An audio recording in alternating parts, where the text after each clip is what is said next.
The whole thing was Ray's idea. Yeah, I had a hand in it, but I swear I had no idea what his plans were. Hell, I'm not even sure if he knew, to be honest. It was probably a good year ago, give or take a month or two. I had a hard time making out his words at first because he was just so excited to the point of being barely able to form a legible sentence.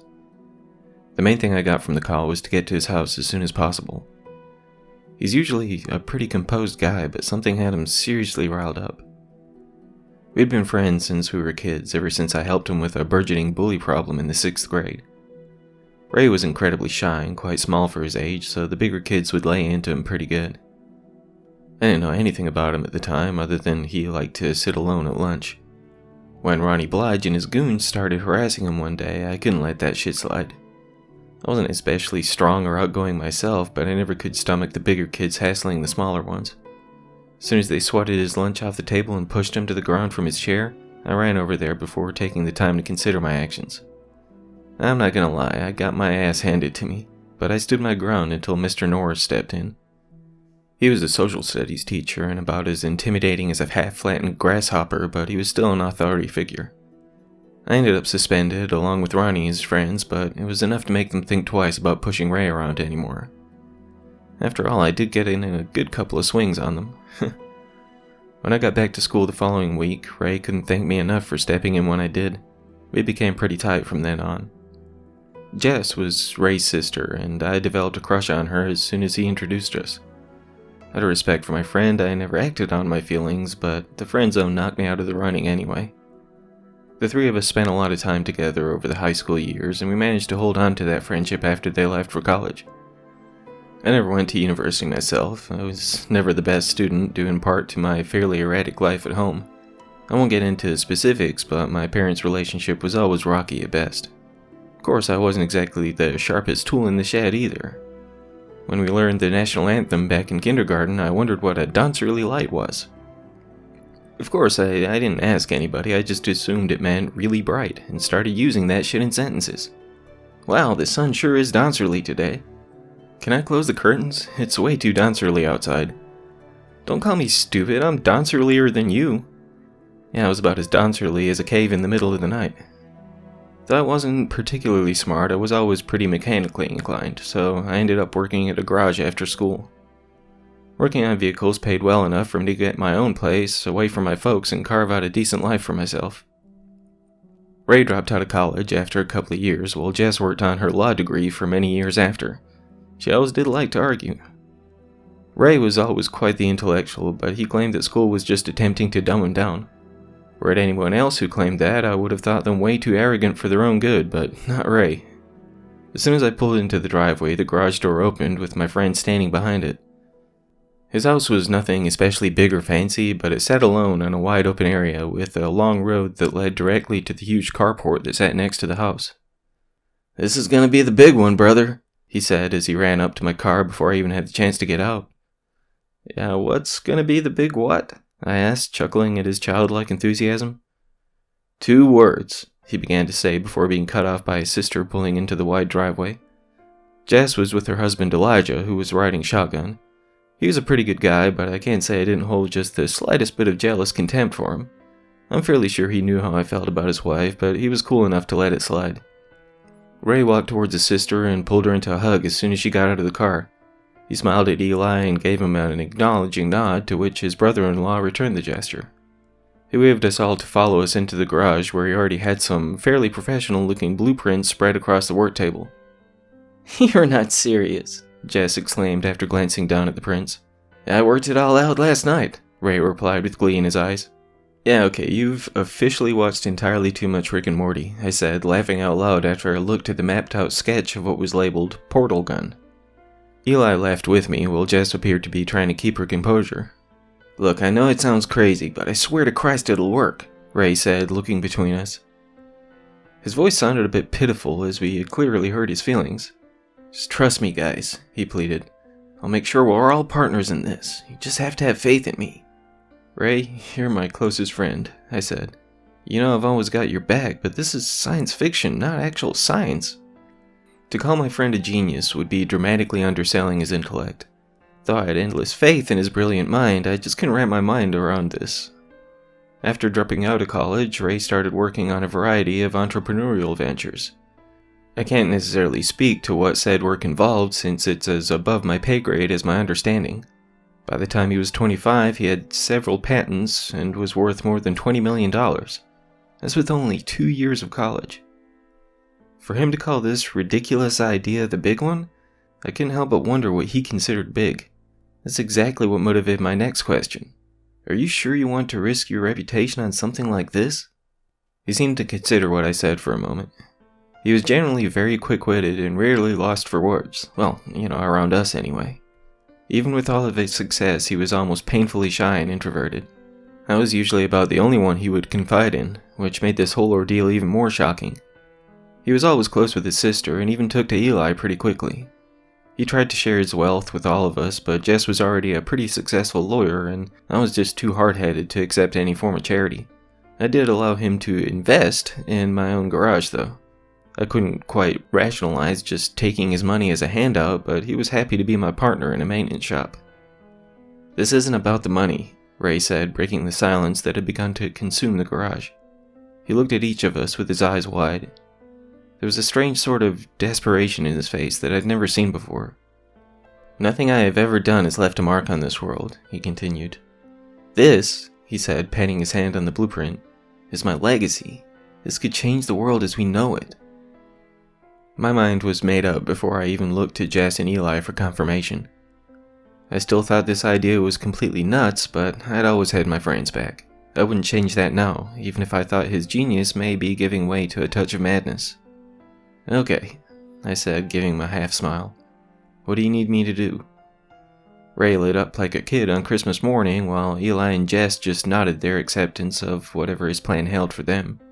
Though mine would be the hands that would be assembling this thing, according to my friend's instructions, I was unsure what roles Jess and Eli would play. For the most part, they had little to no involvement. I assumed Ray just invited them to be a part of it since they were part of our small circle of friends and family. The design was far simpler than I ever could have thought, but my friend had absolutely no doubt it would work. Some parts took some time to get our hands on, and others cost Ray an insane amount of money. He claimed he didn't care about the financial aspect, but I wasn't entirely sure I bought that. Still, I couldn't believe how much he was willing to pay out for this ridiculous venture. I'd never seen him so blindly driven before. Honestly, he scared the hell out of me sometimes. My friend had always been a calm and composed individual, but he completely lost his shit at times during the process. Being very unfamiliar with this side of him, I even began to fear for his sanity. There were several times during those first few months where he would just throw parts across the room or pound on the work table until his knuckles bled. There was something in his eyes at those times that caused me to feel very uncomfortable. He was like a man possessed more so than one driven by a goal. After 3 months, we finally had our first attempt finished. When Ray aimed it at the wall and pulled the trigger, it did little more than lightly scorch the wood. He flipped out. He screamed at the top of his lungs, launching the gun at the concrete floor. He stomped his foot on it, still yelling and swearing so much that his words didn't even sound like any form of recognizable language anymore. He proceeded to beat and kick anything in sight. He punched the wall until the wood splintered from his blows. As soon as this legendary tantrum started, I got the hell out of there. I just walked around to the back of his house and lit up a cigarette while he tore into his garage. After a while, his guttural bellows didn't cause me to wince anymore, but it was probably a solid hour before he calmed down. What the hell was that, man? I asked when Ray finally walked out of the demolished garage. I'm sorry, he replied, staring at the ground to avoid any eye contact.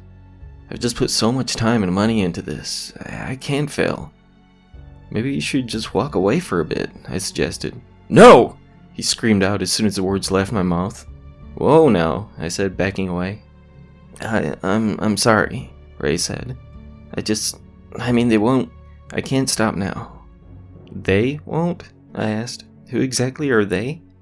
Ray continued to stutter, but he wouldn't give me a straight answer. He told me he wasn't feeling very rational at the moment and not to listen to any of his crazy words.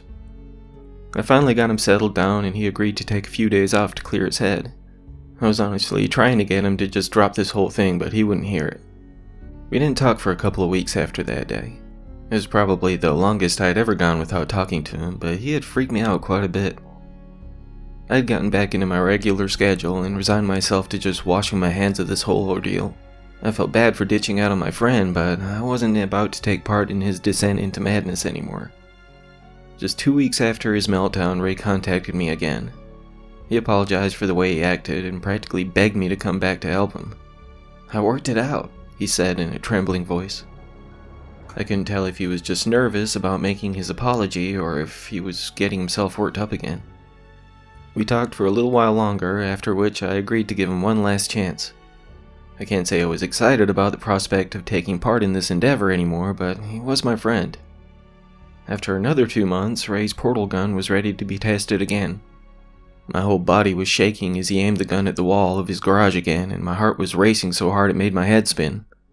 The device was simple in its design. It was almost shaped like a hairdryer with cables that ran to the heavy backpack. It made me think of a bad cosplay attempt at a Ghostbusters proton pack. There were blinking lights and a couple of switches on the pack, while the gun itself had 2 knobs and a trigger.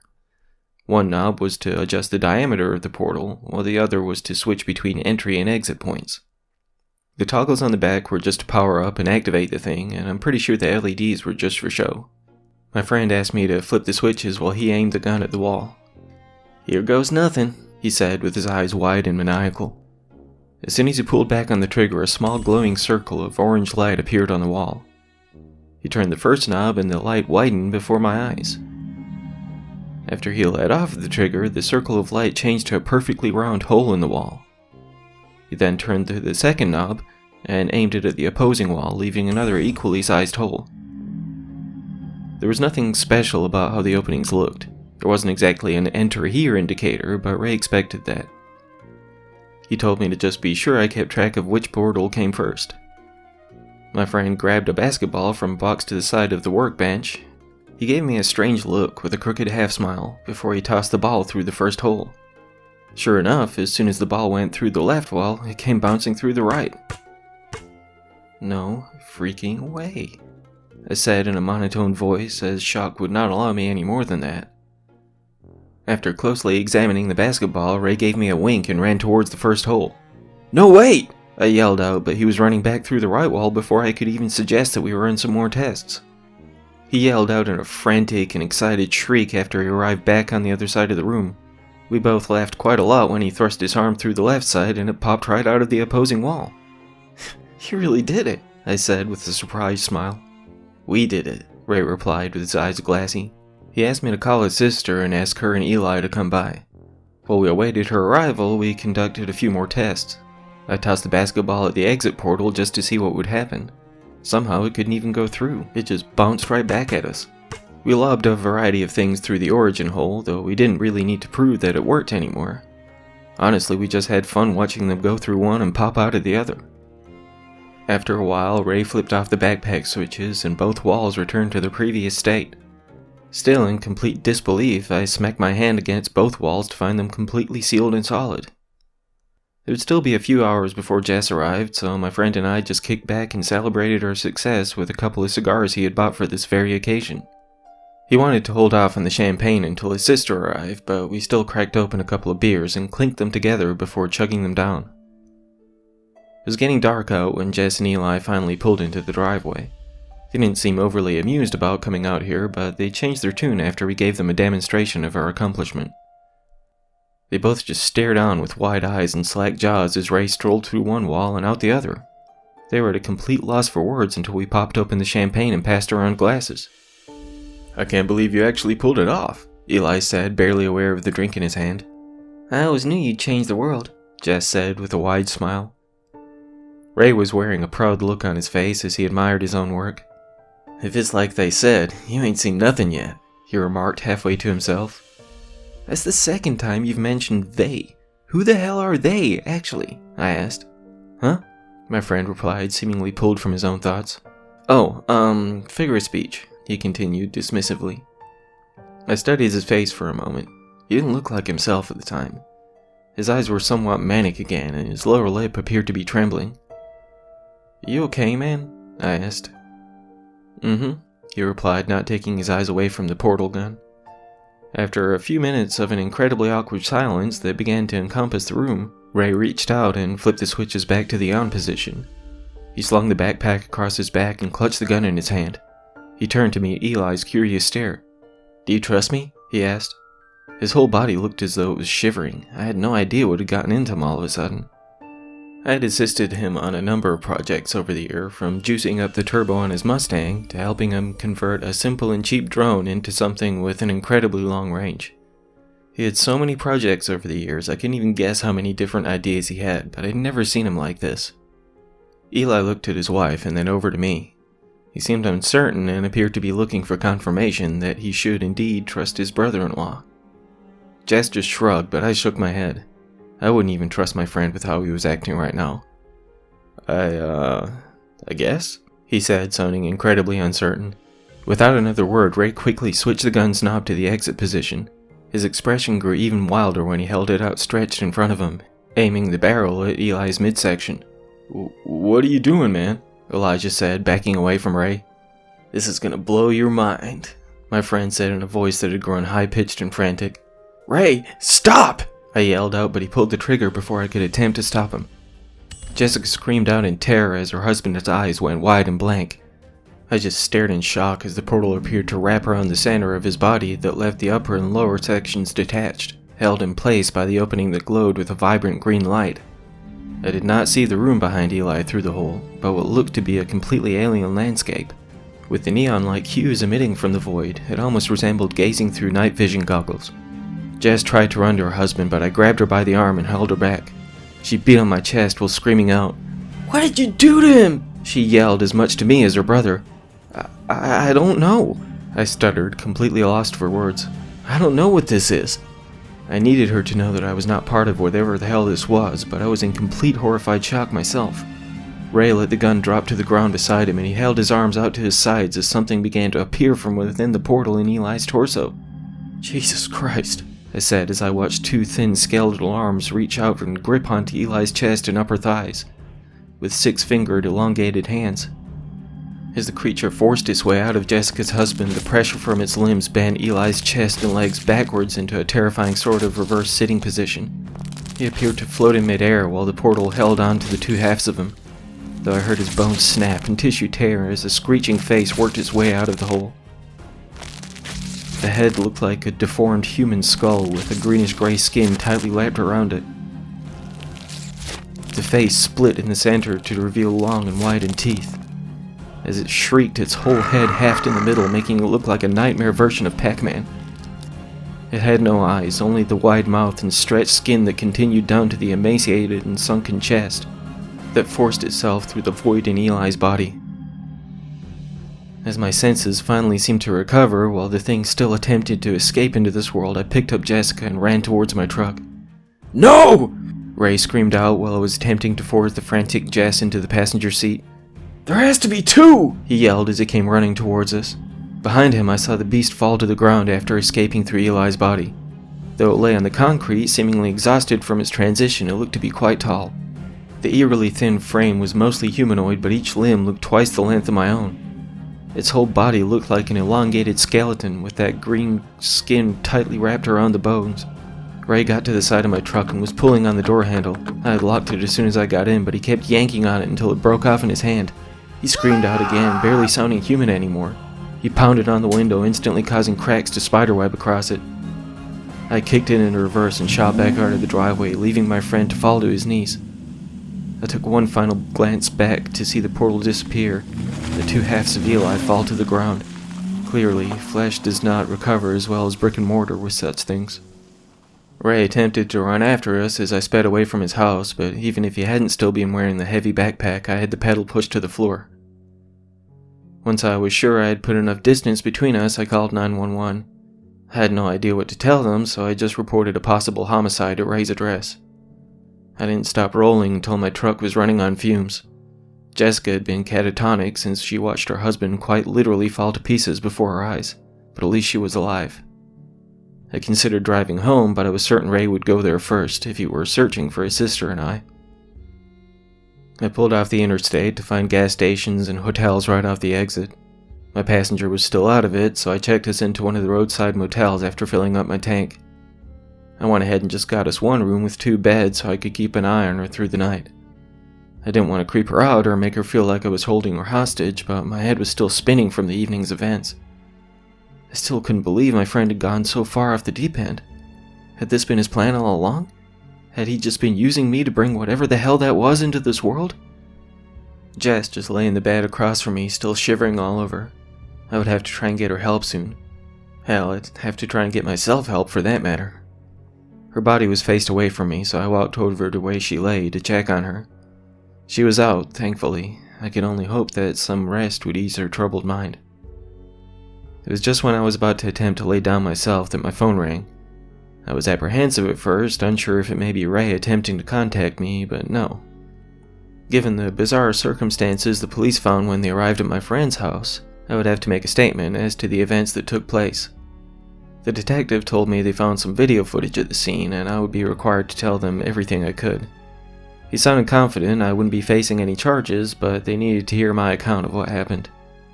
I couldn't help but wish I had taken the time to locate a payphone before placing the 911 call, but I wasn't exactly thinking straight at the time.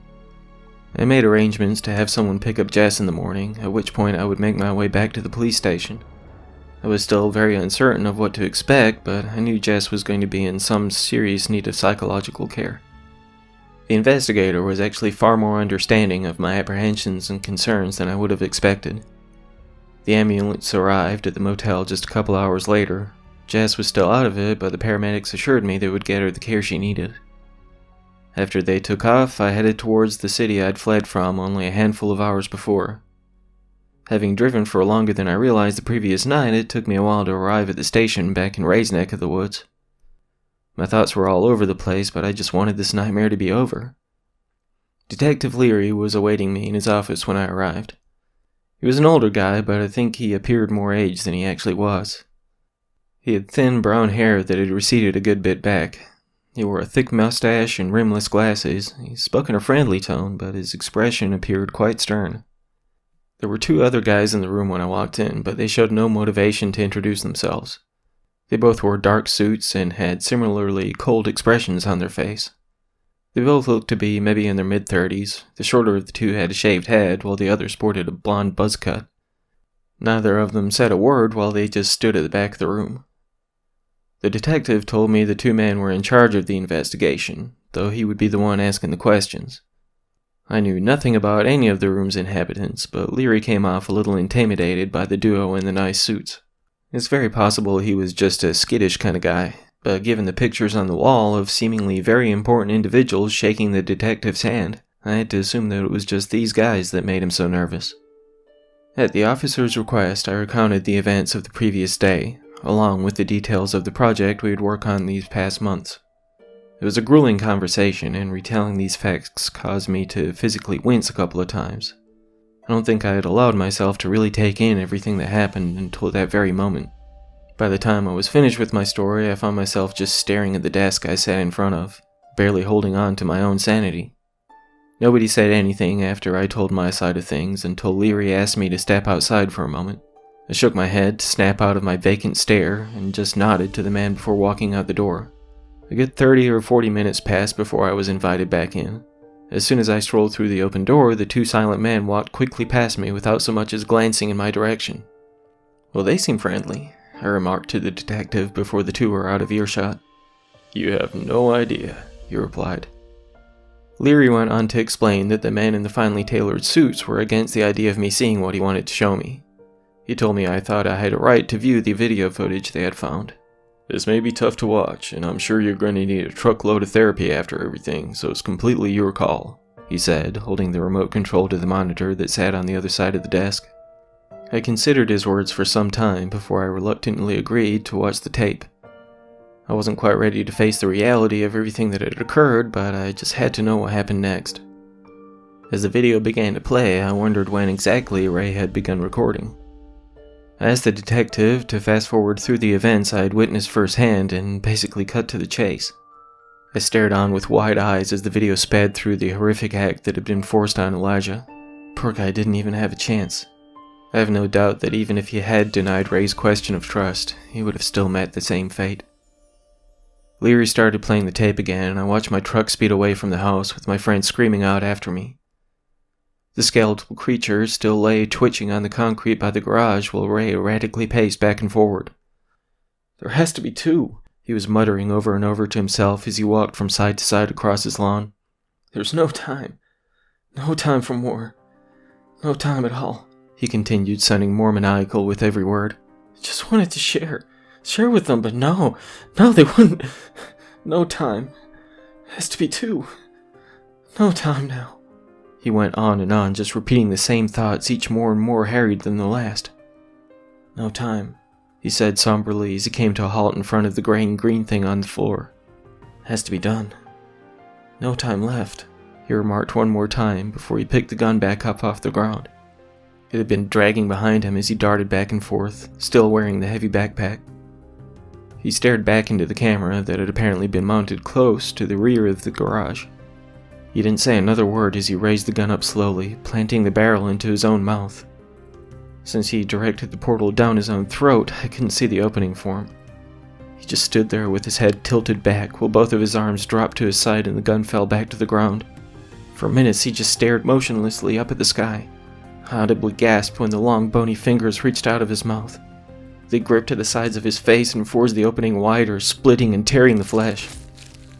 I fought against the lump forming in my throat as I looked on while Ray's face was ripped and his skull cracked and splintered. His neck bulged and tore open while sharpened twigs of broken rib bones pierced through his chest. What was left of his head gave way as the thing forced its way out. Chunks of bloody meat and scarlet tissue fell to the ground, each part sounding more moist and sticky than the last. By the time the creature fell to the ground beside the other, which had only now began to move, my friend was completely split apart from the abdomen up. He stood in place with his hands limp on the ground as what remained of his shoulders now hung by his waistline. Leary turned off the tape after that last part, but I just still glared blankly at the screen. He couldn't give me any insight into the investigation, nor would he tell me if the creatures were still there when the police arrived. I was asked to sign an agreement that I would not speak of this, but I assumed nobody would believe me anyway. I kept my word, up until now at least. It's been over a year since that awful night, and I've been attending regular therapy since. Jess is still in the mental institution, but she finally started speaking a few months back. I make sure to visit her at least once a week. She's slowly coming back to herself, though I highly doubt she'll ever be the same as she was before all of this madness. I have no way of knowing what happened to the monstrous beings that were birthed through my friends by way of the portal gun I helped create. I can't speak to the location of said invention either. Whether it's connected or not, I've been receiving calls from Ray's phone the last few days. I finally broke down and answered it last night. I don't know how it's possible, but it was my friend's voice on the other end. He sounded different, which is not surprising since his head was fragmented into bony and bloody chunks. Somehow, I believe it was him, though I have no idea how that could even be possible. 2 more, it said. Has to be 2 more. I immediately hung up the phone and threw it to the ground. I stomped the damn thing with the heel of my boot until it was just a scattering of plastic and glass. I can't be sure if that really was Ray or something else entirely, but I'm not sticking around to find out. I'm packing my shit and getting the hell out of Dodge. Hopefully I can convince Jess to come with me, if I can even get her out of the institution anyway. Either way, I won't wait around to see what happens next. I can't know what my friend's true motivation was behind all of this, just please understand. I never would have let it go this far if I could have known what he intended. He said we would change the world together.